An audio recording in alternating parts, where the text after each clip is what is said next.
11 जनवरी 2013 मेरठ उत्तर प्रदेश। ठंडियों का मौसम था। दिन के तकरीबन 12 बज चुके थे। मेरठ के एक पुलिस थाने में हर दिन की तरह लोग वहां रिपोर्ट लिखवाने आए थे एंड पुलिस वाले अपनी ड्यूटी कर रहे थे। तभी उस स्टेशन में एक पुलिस वाले को कॉल आता है एंड वो कॉल अटेंड करता है। दूसरी तरफ से एक महिला की आवाज़ आती है और वो अपना इंट्रोडक्शन देकर पुलिस वाले को बताती है कि हमारे हॉस्पिटल में एक सस्पिशियस बॉडी आई है, तो आप लोग आके प्लीज़ इस बॉडी को इन्वेस्टिगेट कर लीजिए।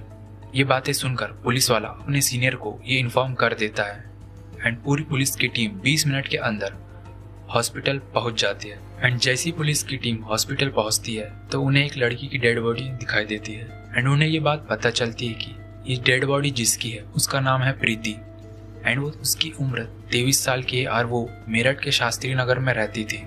डॉक्टर्स पुलिस वाले को बताते हैं कि शायद लड़की को मुंह दबाकर मारा गया है एंड बाकी की रिपोर्ट पोस्टमार्टम के बाद पता चल जाएगी। पुलिस वाले बॉडी को अच्छी तरह से चेक कर लेते हैं एंड बॉडी को पोस्टमार्टम के लिए भेज देते हैं। पुलिस वालों को ये पता चलता है कि प्रीति की बॉडी उसी के घर में बाथरूम में पड़ी मिली थी और उसका सर पानी से भरे टब में डूबा हुआ था।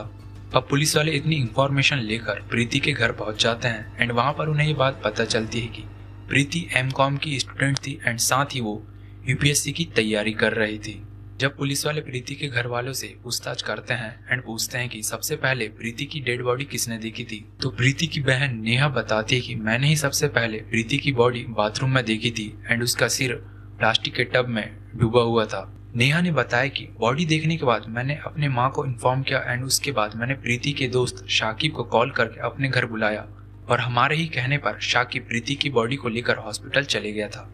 अब पुलिस वाले प्रीति के फादर भीम सिंह से पूछताछ करते हैं जो कि ONGC में एक इंजीनियर थे एंड उनकी पोस्टिंग अहमदाबाद में थी एंड वो कुछ दिन की छुट्टी लेकर मेरठ आए हुए थे। प्रीति के फादर भीम सिंह पुलिस वाले एंड मीडिया के सामने बताते हैं कि जिस तरह बाथरूम की हालत देखकर लग रहा था कि प्रीति की मौत गिरकर हुई है और उसकी मौत एक एक्सीडेंट है। प्रीति के फादर की ये बातें सुनकर पुलिस वाले उनके बयान को दर्ज कर लेते हैं एंड इसके साथ ही पुलिस वाले प्रीति के घर की अच्छी तरीके से छानबीन करने लगते हैं। छानबीन के दौरान पुलिस वालों के हाथ कुछ भी नहीं लगता, बस उनके हाथ एक सबूत था और वो था प्लास्टिक का टब जिसमें प्रीति का सिर डूबा हुआ मिला था। अब टोटली पुलिस वालों को ये बात पता चल चुकी थी कि घटना के तुरंत बाद वहाँ सिर्फ 4 लोग मौजूद थे। पहला भीम सिंह जो कि प्रीति के फादर थे एंड दूसरा शबीब वाला जो कि प्रीति की माँ थी एंड तीसरा प्रीति की बहन नेहा एंड चौथा शाकिब जो कि प्रीति का दोस्त था। और वहाँ आए कई लोगों से पूछताछ के बाद पुलिस वालों को ये बात पता चलती है कि शाकिब जो कि पहले नेहा का दोस्त था बट नेहा की शादी हो जाने के बाद उसकी दोस्ती प्रीति से हो गई थी एंड शाकिब का प्रीति के घर आना जाना हमेशा लगा रहता था।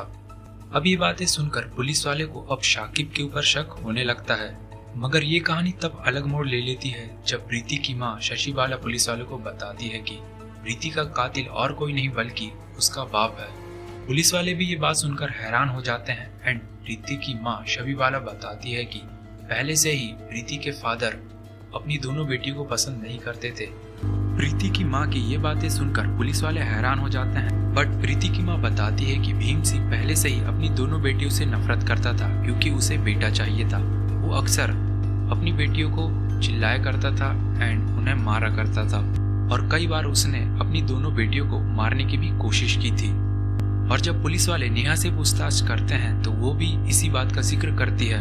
नेहा पुलिस वाले को बताती है कि मैंने प्रीति की मौत से पहले उसके चीखने की आवाज सुनी थी, बट मैं जब उसके रूम में गई थी तो वहाँ पूरा सामान बिखरा हुआ था। जब मैंने जाकर बाथरूम चेक किया तो वहाँ प्रीति की बॉडी पड़ी हुई थी और उसका सिर प्लास्टिक के टब में डूबा हुआ था। और जब पुलिस वाले शाकिब से पूछताछ करते हैं तो शाकिब भी वही बताता है जो कि प्रीति की माँ और नेहा ने पुलिस वालों को बताया था।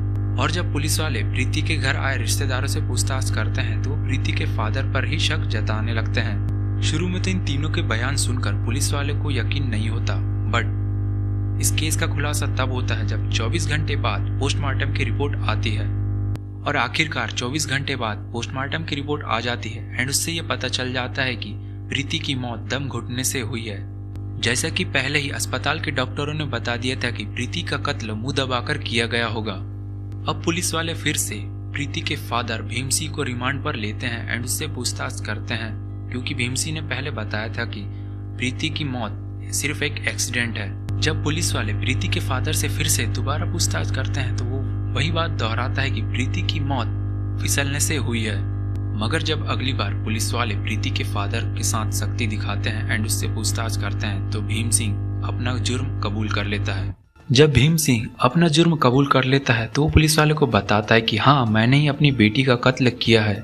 और वो बताता है कि सबसे पहले मैंने अपनी बेटी का सर पलंग में पटक दिया एंड फिर जब वो बेहोश हो गई मैंने उसके मुंह को दबाकर उसकी जान ले ली और उसके बाद मैं बॉडी को खींचकर बाथरूम में ले गया एंड वहां उसके सिर को प्लास्टिक के टब में डुबा दिया, जिससे लोगों को लगे कि प्रीति की मौत फिसलकर गिरने से हुई है एंड लोगों को ये शक ना हो कि उसका कत्ल किया गया है। और ये सब बातें सुनकर पुलिस वाले भी हैरान हो जाते हैं और सोचने लगते हैं कि आखिर कौन बाप अपनी बेटी का कत्ल कर सकता है। गुनाह कबूल करने के बाद भी भीम सिंह के चेहरे पर जरा सा भी अफसोस नहीं था। वो पुलिस वाले को बताता है कि मैं अपनी दोनों बेटियों से नफरत करता था और मुझे प्रीति का शाकिब से मिलना जरा सा भी अच्छा नहीं लगता था। मैंने प्रीति को समझाने की कई बार कोशिश की कि तुम शाकिब से मत मिला करो, मगर प्रीति नहीं मानी और मैंने अपनी ही बेटी का कत्ल कर दिया।